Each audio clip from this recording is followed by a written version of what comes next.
Salut! On est le, je sais même pas, le jeudi 19? Franchement, je sais pas. Il est 21h, j'ai pas du tout eu le temps de filmer aujourd'hui. On est allé à la chambre de commerce, on avait un atelier pour les entrepreneurs de 14h à 17h. Et en fait, on a trop couru, on avait mis un réveil ce matin et tout, mais en fait, toute la matinée, je me suis dit oui, je ferai la vidéo plus tard, je ferai la vidéo plus tard. Et en fait, j'ai fait du sport, j'ai fait des trucs. Et du coup, j'ai pas fait la vidéo. Après, c'était le moment de partir. Après, on est revenu de l'atelier. Il était 18h30 chez nous. Et en fait, à 19h30, on devait être chez un ami qui était encore dans une autre banlieue, mais de l'autre côté.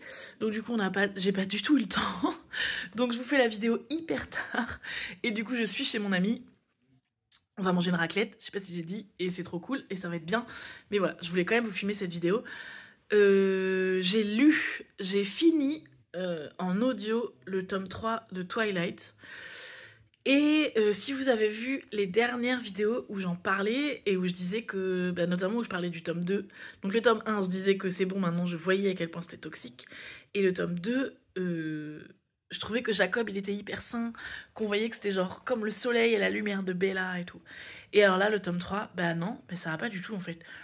Donc Edward est toujours aussi toxique, Bella est toujours aussi soumise, toujours aussi traitée comme une enfant, et non mais il y a rien qui va, et Jacob est très problématique aussi en fait. Un jour, il l'embrasse de force, elle se débat, elle dit non, et il continue de l'embrasser. Et après, tout le reste du livre, il est là à essayer de la forcer, à essayer de, la faire de lui faire faire un choix. Et je comprends rien. D'un coup, elle dit oui, non mais si, mais en fait, je suis amoureuse de lui. Mais en fait, je comprends pas, elle est amoureuse de aucun des deux, je pense. Et en fait, vraiment, là, je me dis, non, mais en fait, là, elle a décidé de devenir un vampire, de passer toute sa vie avec ce mec qu'elle connaît pas. Alors, par contre, dans les livres, ils ont quand même beaucoup plus de conversations, ils font beaucoup plus de choses ensemble avec Edward. Plus que dans les films. Donc oui, on comprend que sans doute il y a des ellipses et que sans doute il y a des choses sur eux deux qu'on ne voit pas et qu'on ne sait pas. Mais non, quand même, elle est très très très problématique cette relation. Après, j'aime bien quand les loups et les vampires doivent se battre ensemble, ça j'aime bien. J'aime bien la meute de loups, j'aime bien l'univers, mais vraiment non, les relations, l'amour dans ce livre c'est très problématique. J'aime bien les autres personnages de vampires en fait qu'on voit pas beaucoup aussi, genre Jasper, Emmett, on les voit pas beaucoup. Rosalie m'énervait beaucoup avant, et en fait maintenant je comprends tellement le personnage de Rosalie. Rosalie elle a tellement raison. Et aussi ça me gave, il y a des trucs du genre... je sais pas, genre, elle se casse la main. Et alors, Edward, qui a fait, je sais pas, genre, 80 fois la faculté, qui lui dit à un moment, dans je sais plus quel tome, qu'il a un diplôme de médecine. Mais en fait, pourquoi il la soigne pas? Pourquoi il l'emmène voir son père, en fait, puisque lui aussi, il a un diplôme. Enfin, je comprends pas, en fait. Il y a des choses qui ne vont pas, il y a vraiment des choses hyper incohérentes et tout, je sais pas. Et j'avais jamais vu ça, et là, ça me gave. Voilà. Sinon, j'ai fini les Nouvelles Orientales de Marguerite Yourcenar. Donc tout ce que je vous avais dit, c'était qu'au début, je n'aimais pas. Et finalement, les 3 dernières nouvelles, j'ai beaucoup aimé, parce que déjà, je les ai trouvées hyper bien écrites, hyper faciles à lire. Vraiment, j'ai été tout de suite dans l'histoire dès la première page. J'ai beaucoup, beaucoup, beaucoup aimé. Il y avait notamment 2 nouvelles où le personnage principal était une femme.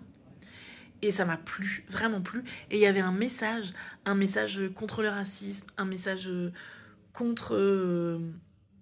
par exemple, il y a dans une nouvelle un homme très riche qui va prendre extrêmement soin de son jardin pendant que son serviteur est malade et blessé. Et en fait, enfin voilà, je sais pas comment décrire ça, mais elle critique ça, en fait, le fait qu'on puisse être capable de s'occuper plus de la nature pendant qu'un être humain à côté de nous est en train de mourir.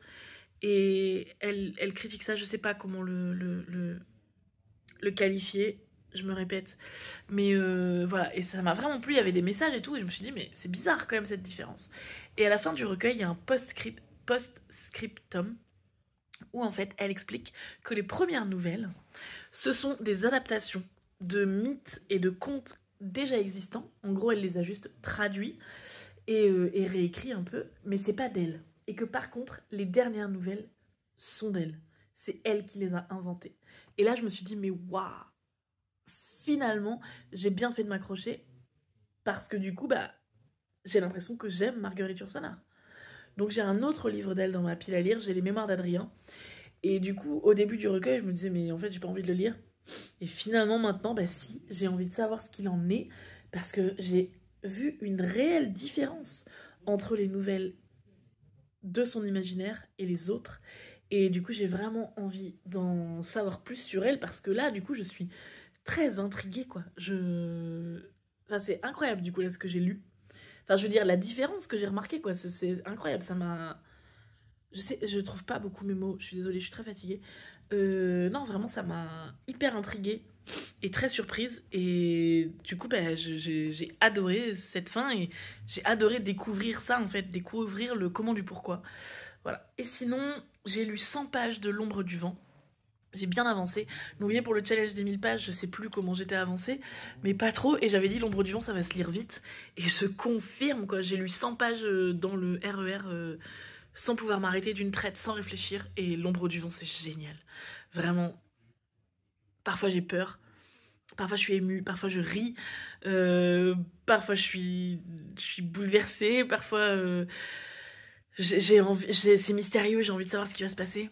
Vraiment, j'adore ce livre. Je ne me souviens plus du tout de ce qui se passe. Mais j'ai tellement envie de savoir la suite. Voilà, donc là, il me reste du coup 100 pages pour finir la partie. Je suis trop impatiente de lire la suite et j'espère que les filles mettront pas trop de temps à lire parce que je suis trop impatiente d'avoir la fin parce que je ne me souviens plus. Et maintenant, on va faire le calendrier de l'Avent. J'ai la petite fiche dans ma poche que Seb m'a préparée. Oh, voilà. Alors, c'est Cassandra Croque les mots qui me recommande Les étoiles ne fileront plus de Élodie Serrano. Je ne connais pas.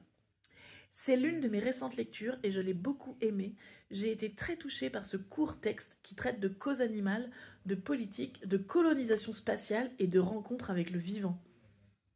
Ce mélange, je ne me serais pas attendue à ce mélange, ça m'intrigue énormément. On y suit Camille, une scientifique qui, dans ses recherches, découvre une espèce extraterrestre ressemblant à des baleines célestes faites d'étoiles. Waouh! Le récit oscille entre excitation de découvrir une espèce extraterrestre, enjeux politiques, protection de l'animal et cohabitation avec l'humain. C'est touchant, complexe et j'ai adoré découvrir ce texte. Waouh! Ça me donne trop envie. Ça a l'air génial. Et puis j'adore quand c'est l'imaginaire, mais que ça m'apporte des messages. Je pense que vous le savez à force là, à force de me suivre. Donc ouais, je suis très impatiente de découvrir ça. Voilà, c'était la vidéo du jour. Il y aura pas de découpage, il y aura pas de montage. Je pense que je peux même pas regarder la vidéo avant de vous l'envoyer. Mais j'ai lu quand même, j'ai fini les trucs, donc je suis contente. J'espère que demain, j'aurai un peu plus le temps de vous parler. Mais vous avez vu, je suis toujours à 19 jours, fidèle au poste. Je vous souhaite une bonne soirée et je vous dis à demain.